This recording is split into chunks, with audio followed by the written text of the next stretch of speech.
Hello दोस्तों, मैं गोविंद मालवीय आपका एक बार फिर से स्वागत करता हूं और आज हम चर्चा करने वाले हैं भारतीय इतिहास के अंतिम पड़ाव की ओर।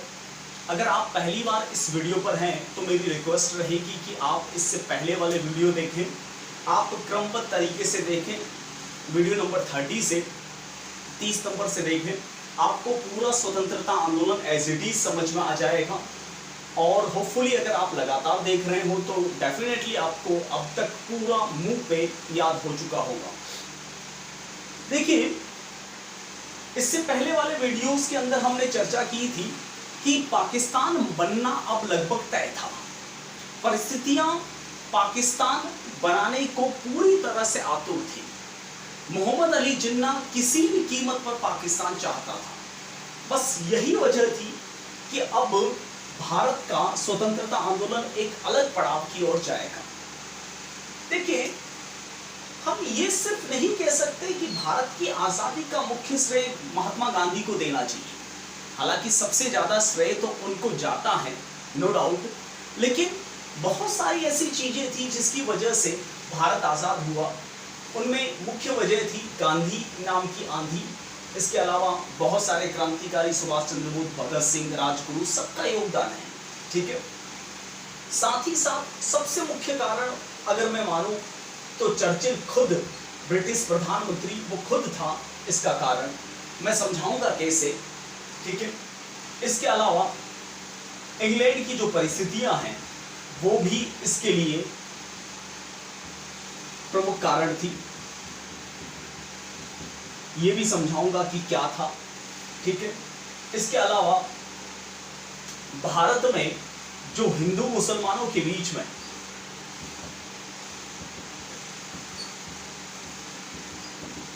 जो स्थिति बन चुकी थी वह भी एक मुख्य कारण हम मान सकते हैं। इसके अलावा भी छोटे मोटे और भी बहुत सारे कारण हैं जो भारत की आजादी में मुख्य भूमिका निभाते हैं।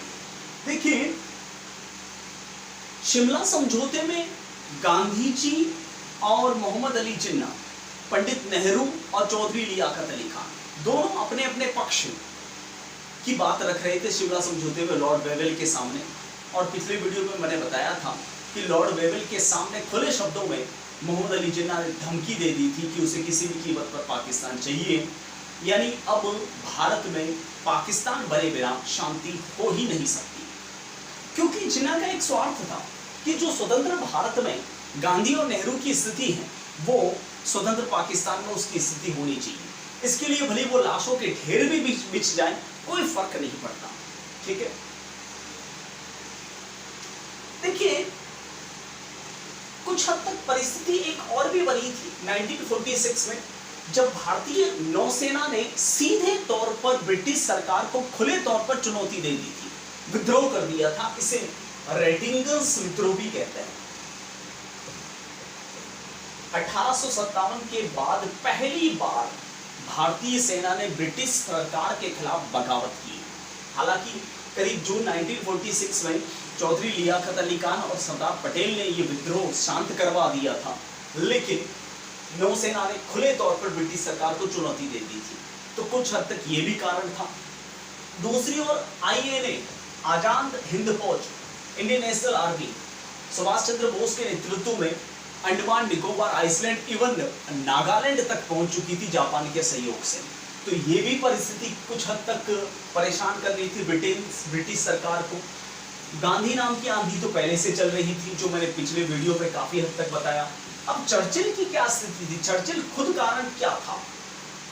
देखिए, चर्चिल ने इंग्लैंड को विश्व युद्ध की आग में झोंका। इंग्लैंड में दो पार्टियां थी, एक पार्टी थी विग और दूसरी पार्टी थी टोरी। एक कंजर्वेटिव पार्टी कहलाती है और दूसरी लेबर पार्टी कहलाती है। वर्तमान में ये दो पार्टियां हैं, कंजर्वेटिव पार्टी और लेबर पार्टी, रूढ़िवादी दल और मजदूर दल, ठीक है। पहले कहलाते थे विग और टोरी। विग पार्टी का नेता था चर्चिल, यानी कंजर्वेटिव पार्टी का, और टोरी दल का नेता था, यानी लेबर पार्टी का नेता था क्लीमेंट एटली।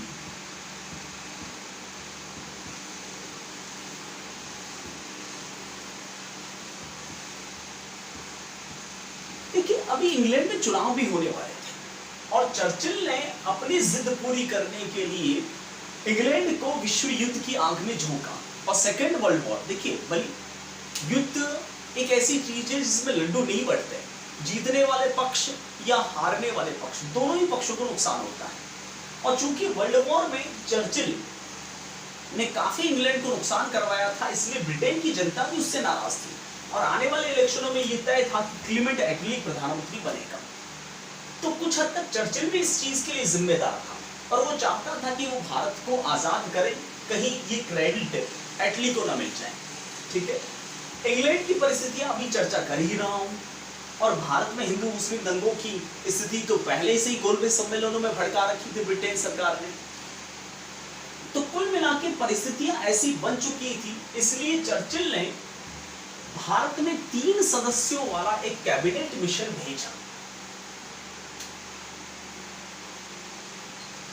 3 सदस्य थे कैबिनेट मिशन के, जिसका अध्यक्ष था एबी अलेक्जेंडर,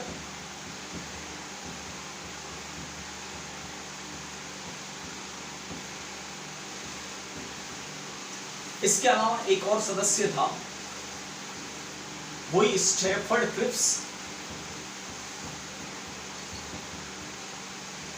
और तीसरा सदस्य था जॉन पैट्रिक लॉरेंस। इस मिशन ने भारत के सामने 2 प्रस्ताव रखे, मुख्य प्रस्ताव। ये वैसे मिशन आया था लगभग 5 मई से 11 मई के बीच में। पहला प्रस्ताव रखा कि संविधान के प्रारूप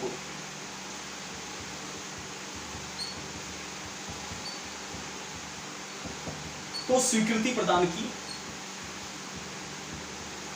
देखिए कोई भी देश बनता है, आजाद कर भी ले तो बिना रूल ऑफ लॉ, बिना कानून व्यवस्था के वो देश चल नहीं सकता। इसलिए ब्रिटेन सामने रख रहा था कि आप एक संविधान तैयार करो और हम आपको आजाद करेंगे। ठीक है। दूसरा, अंतरिम सरकार को न्योता दिया।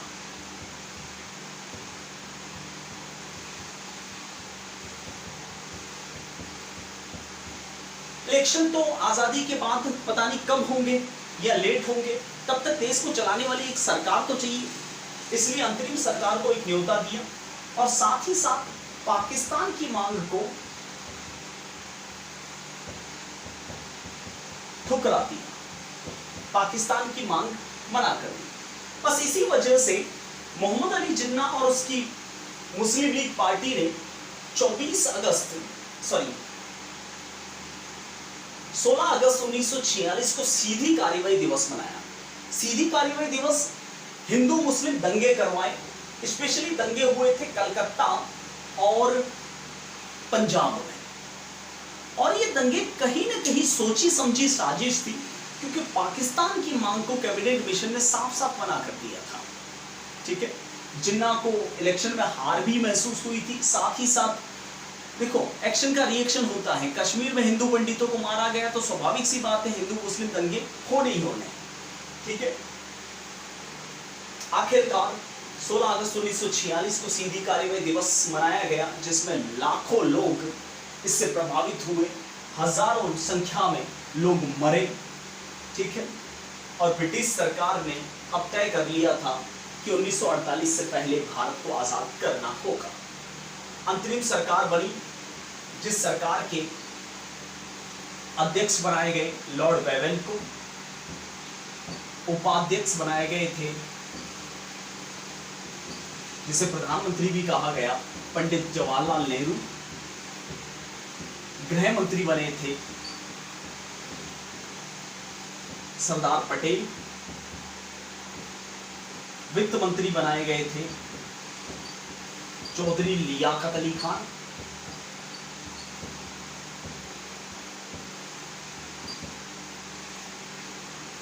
शिक्षा मंत्री बनाए गए थे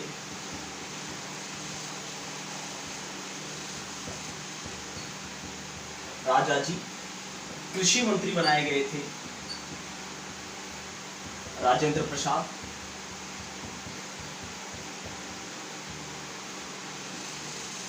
इसके अलावा रेलवे मंत्री बनी थी अरुणा आसफ अली,